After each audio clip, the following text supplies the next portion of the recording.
कह रहे हैं खैरा मर्मणुय करन जलिमाला हिमच संथुआ व्यूला चक हर राय लच्छी लभई वो ही सुभावेनो।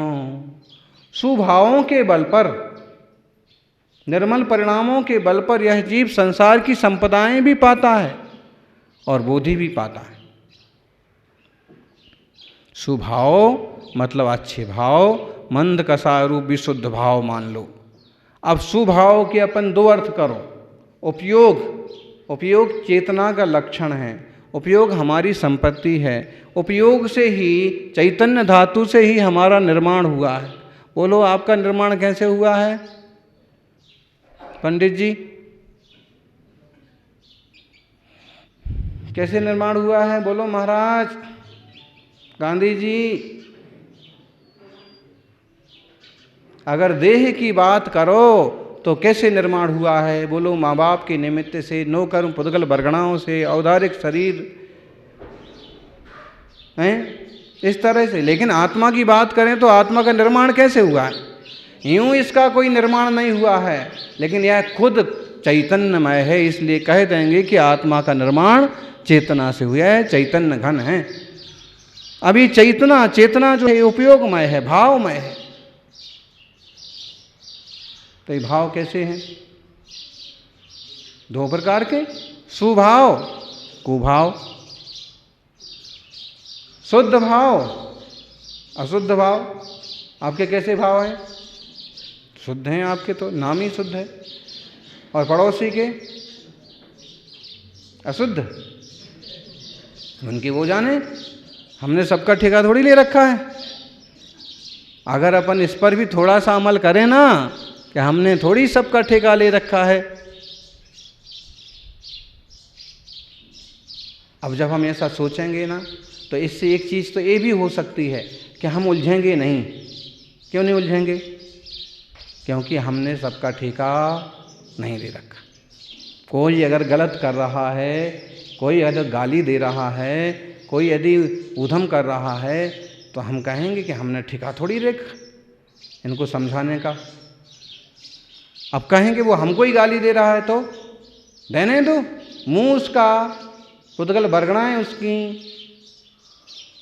शब्द की रचना उसकी, परिणामों के विकार उसके, इसमें तुम्हारा क्या खर्च हो रहा है? तुम जबरदस्ती कान लगा के सुन रहे हो, ये तुम्हारा खुद की कमजोरी है, नहीं तो सब उसका ही है। अब उसने गाली दी हो तो आप कह दो शांति से कि भाई मैंने गाली सुनने का ठेका थोड़ी ले रखा है, मुझे नहीं सुनना है। अगर मेरे बारे में भी कह रहा है तो मुझे नहीं सुनना है, उससे कोई लेना देना नहीं है, मैंने ठेका नहीं ले रखा। एक बात, इससे क्या होगा? क्या होगा? कुछ नहीं होगा। परिणाम शांत रहेंगे, उलझने कम होंगी, और हम ज़्यादा ठेकेदार बन जाएंगे ना तो उलझने बढ़ती जाएंगी। बड़े लोगों के बड़े दुख ये भी होते हैं कि इसका ऐसा, उसका वैसा, इस गांव का मंदिर, उस गांव की धर्मशाला, यहाँ का पंच कल्याणक, वहाँ की वेदी प्रतिष्ठा, यहाँ के पंच, वहाँ के सरपंच, संघ में भी, परिवार में भी ज़्यादा लोग हैं तो इसका ऐसा, उसका वैसा, और परिणाम घूमते रहते हैं, शांत नहीं रहते। सिर दर्द हो जाता है सोच सोच करके।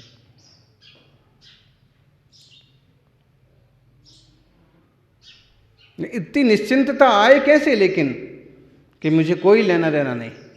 कैसे आएगी ये निश्चिंतता? तब आएगी जब हम इस पर भी थोड़ा सा भरोसा कर लें कि जो कुछ होना है सो होना है।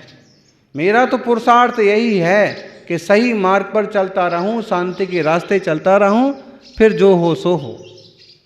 परिणाम दो प्रकार के, कौन कौन से? शुद्ध, अशुद्ध। शुद्ध परिणाम, अब शुद्ध और अशुद्ध। अशुद्ध परिणाम दो प्रकार के, शुभ रूप भी, अशुभ रूप भी। क्या? शुभ को किसके साथ रखा है? अशुद्ध के साथ रखा है। क्यों रखा है? क्योंकि वो भी कर्म लाएगा, वो भी पुण्य लाएगा, वो संसार का ही कुछ दे के जाएगा, मोक्ष का नहीं देगा।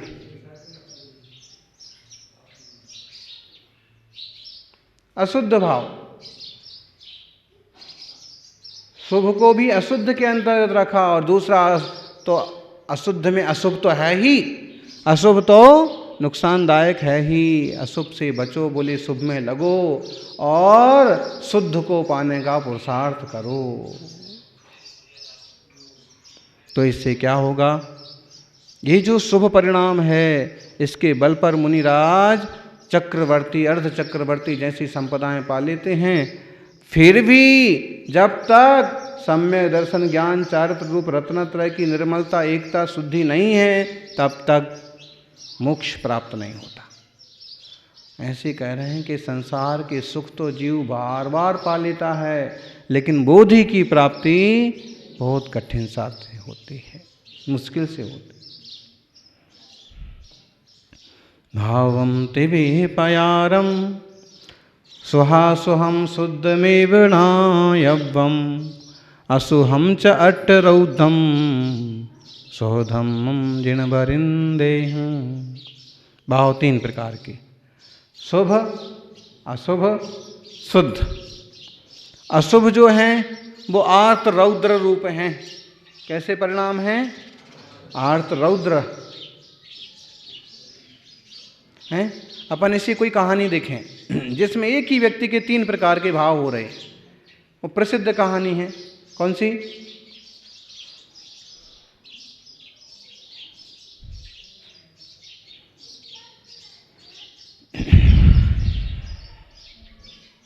बोलो।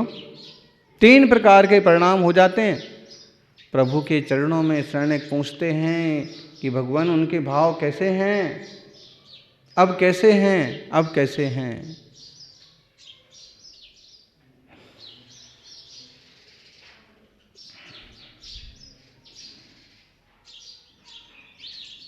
महावीर स्वामी कहते हैं जब आपने दर्शन किए तब उनके बड़े प्रशस्त परिणाम थे। अगर वो उस दशा में उनका देह छूटे तो स्वर्ग जाएं। शुभ परिणाम हैं, अत्यंत निर्मल। और फिर जब उनने कुछ शब्द सुन लिए, कुछ अशुभ शब्द सुन लिए कि यह तो यहाँ मुनि बन के बैठे हैं और इनका बेटा छोटा सा लड़का वो युद्ध में मरा जा रहा है, क्या फायदा ऐसा मुनि बनने से।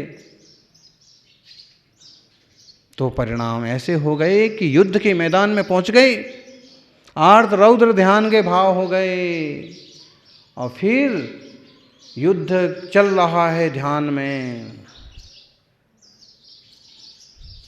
और इतने परिणाम बिगड़े, इतने भाव ऊंचे नीचे हुए कि सारे तीर खत्म हो गए, हथियार खत्म हो गए। अब जीतने के लिए आखिरी चांस है उस सिर का मुकुट, और जैसे ही सिर पर उन पर हाथ गया तो ध्यान में आ गया कि सिर पर तो कोई भी मुकुट है ही नहीं, सिर पर तो बाल भी नहीं, केसलोंच है, लुंचित मुंडो। अरे मैं तो मुनि हूँ, कहाँ से कहाँ युद्ध तक पहुँच गया।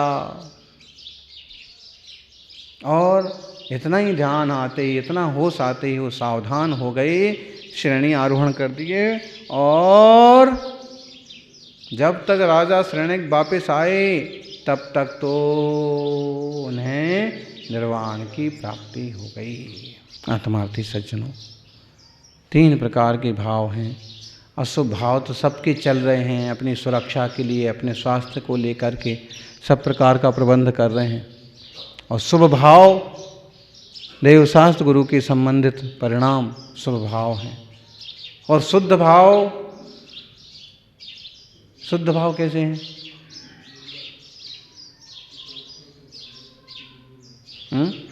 सहो परिणामो पुण्यम असुहो पावत्ति भणद मण्येषु परिणामानन्न गदम।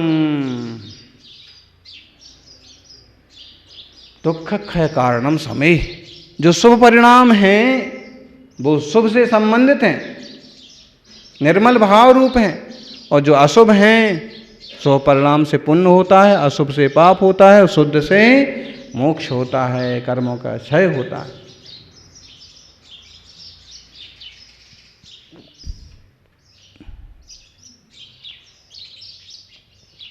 तीन प्रकार के भाव, शुद्धम शुद्ध सहावम अप्पा अप्पमि तम चिणायवम यदि जिनवरे ही भणियम जम से यम तम समायरः। शुद्ध से शुद्ध की प्राप्ति होगी, अशुभ से अशुभ की प्राप्ति होगी, शुभ से शुभ की प्राप्ति होगी। जैसा बीज वैसा फल। बीज लगाया है नीम का तो नीम उगेगा, आम थोड़ी ना उगेगा। बीज लगाया है नींबू का तो नींबू उगेगा, आंवला नहीं उगेगा। देखना, उपजातियां भी होती हैं ना वनस्पतियों की, तो वो उस बीज से वही पैदा होता है, कोई दूसरी चीज नहीं पैदा होती। उनकी नाक, उनकी आँख, उनका चेहरा, उनकी स्टाइल, कुछ ना कुछ उनका मिलेगा ही मिलेगा। क्यों? ये सही समझना, अशुभ परिणाम बोएंगे तो अशुभ फल उगेगा, शुभ परिणाम बोएंगे तो शुभ परिणाम, शुभ फल आएगा। शुद्ध तो अपना स्वभाव है, शुद्ध दशा तो स्वभाव है। शुद्ध को पाने का पुरुषार्थ करो, सहज रहो ना, शुद्ध रहो, शांत रहो। और शांत तो हमसे रहा नहीं जाता है। इसलिए जिन भगवान ने कहा है कि शुद्ध परिणाम रखोगे तो शुद्ध हो जाओगे, अशुभ रखोगे तो अशुभ हो जाओगे, और शुभ परिणाम रखोगे तो शुभ हो जाओगे। फिर कह रहे हैं तुम्हें जो अच्छा लगे सो करो, हमारी कोई जबरदस्ती नहीं है। क्योंकि जबरदस्ती किसी से कुछ भी कराया नहीं जा सकता। छोटा सा बच्चा हो ना और जबरदस्ती उसको आप कुछ दवा पिलाओ तो शुरू शुरू में एक आध बार तो पी जाता है, जब तक उसको पता नहीं रहता है। तो फिर नहीं पीता है तो नाक पकड़ के पिलाओ तो भी पी लेता है। फिर जब और समझने लगता है तो नाक भी पकड़ लो और मुंह में डाल भी दो। तब तक जब तक नाक पकड़े रहोगे तब तक वो भी अपना शांत रहा आएगा, मुंह में दवा रखे रहेगा। और नाक छोड़ोगे तो वापिस निकाल देगा। अब पी भी लेगा ना तो उल्टी कर देगा। तो जबरदस्ती तो छोटे बच्चे से भी काम नहीं करवाया जा सकता। पर जबरदस्ती किसी को भगवान कैसे बनाया जा सकता है? बोलो, पुरुषार्थ खुद को करना होगा। जबरदस्ती कुछ नहीं हो सकता। आपका मंदिर बनाना है, जिनालय बनाना है, जिन प्रतिमा रखना है,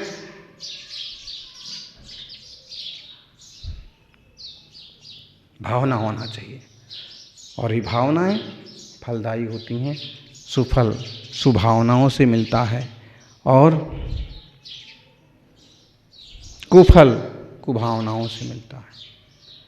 ढेरों कथाएं हैं, कहाँ से भाव कहाँ जुड़ते हैं, कहाँ फल मिलता है। वहाँ दो कथाएं एक जैसी लगती हैं अपने को। सुकमाल मुनिराज की कथा, सुकौशल मुनिराज की कथा। अब कभी इनके माता पिता के नाम लेने में मिस्टेक हो जाती है और कभी इन पर उपसर्ग किसने किया उसमें मिस्टेक हो जाती है। लेकिन इसमें कोई मिस्टेक नहीं है कि उनने जैसे भाव किए वैसा फल मिला। वो सुकमाल मुनिराज का जो पाँव खाने वाली शालिनी है ना, दो बच्चों के साथ में, वो उस भाव का बदला ले रही है। कौन से भाव का? जिस भाव में इस वायुभूति ने गुस्से में आकर के, जब भाभी ने बहुत कहा ना तेरे भाई अग्निभूति दीक्षा लेके चले गए, अरे तू मना के ला उन्हें, उनके बिना मेरा जीवन कैसे चलेगा। तो सुनते सुनते इसने गुस्से में क्या किया, लात मार दी। मुझे क्या करना, तू जान, तेरा काम जाने, मैं नहीं जाऊंगा उसे मनाने के लिए। अब शब्द बोलता है और लात मार देता है। जब लात मारता है ना तो कमज़ोर स्त्री क्या कहती है, जिस पाँव से तूने मुझे मारा है मैं ये इस पाँव को खाऊंगी। कसाई में ऐसे होता ना, जैसा तूने अपमान किया है मेरा, मैं भी बताऊंगा। और उस भाव का बदला निकला सुकुमाल मुनिराज। अब उन्हें इतना ज्ञान हुआ है कि आत्म कल्याण करना चाहिए। वो ध्यान में खड़े हैं और वो 2 बच्चों के साथ आती है, पाँव खाती। और यहाँ ये व्याघ्री का जीव है, माँ। ये व्याघ्री बन के जो आई है ये ना माँ, सुकौशल की माँ। बस जस्ट पिछला ही भाव है, मतलब अभी ही माँ थी और बेटा तो अभी बेटा ही है। सुकौशल तो अभी सुकौशल नाम से ही हैं, भले अब मुनि बन गए, लेकिन सुकौशल का किसी भाव का परिणाम या कसाय विष्ट बुद्धि कि वो व्याघ्री बनी माँ ने उस पर उपद्रव किया, आक्रमण किया और उसको अपने ही बेटे को एक तरह से, बोलो कौन कल्पना करता है इस तरह की कथाओं की। लोग तो इतना समझते भी नहीं है कि पर्याय इतनी तेजी से बदलती हैं और ऐसा भी हो सकता है। ये तो जिनवाणी बताती है कि उसने आत रौद्र ध्यान किया, बेटा पति भी चले गए, बेटा भी चला गया, हाय सब चले गए। अब एक तरफ प्रेम भी है, एक तरफ कसाय भी है, ऐसे धोखा दिया तो इन्हें भी मैं मजा चखाऊंगी, मेरे दिल को दुखाया इनको भी दुखाऊंगी। और उसने आक्रमण कर दिया अपने ही बेटे पर। तभी बेटे और पिता दोनों एक साथ थे, वो मुनि कीर्तिधर मुनिराज और सुकौशल मुनिराज। जब उसने सुकौशल पर आक्रमण किया शेरनी ने, व्याघ्री ने, तो फिर उनने संबोधित किया बड़े मुनि ने, वो अवधि ज्ञानी थे।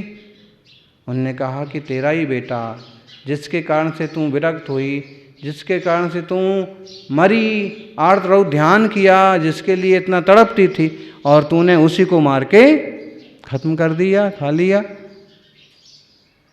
अरे परिणाम सुधार। और उन्होंने उसको वहाँ उपदेश दिया। जीवों की क्या क्या दशा हो सकती है, क्या क्या गति हो सकती है। बोलो इंसान ही सिर्फ जीव नहीं है, शायद 84 लाख में जीव राशि। तो जिन धर्म को समझ लिया, परिणाम सुधार लिए तो कल्याण हो जाएगा, वरना संसार बहुत दीर्घ है।